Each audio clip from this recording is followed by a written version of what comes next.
Hi, here we will see this activity to make a cookie jar to identify the parts of the paragraph.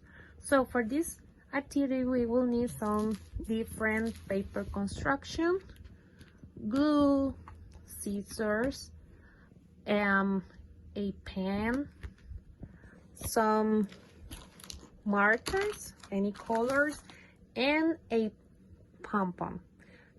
So first we will select 4 from this paper different colors, and then we will create the figures that will be some like 5 circles that will be the cookies and also the yard.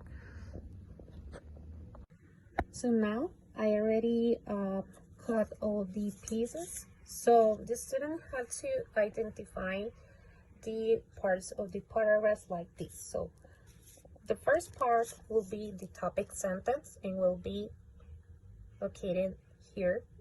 And then inside the circle, the students had to paste all the cookies that will be all the supporting sentences. And then finally, the base of the chart will be the concluding sentence. So I will put all with glue in here, and then we will see the result. So this will be the final result. The student will identify all the parts of the paragraph doing a cookie jar.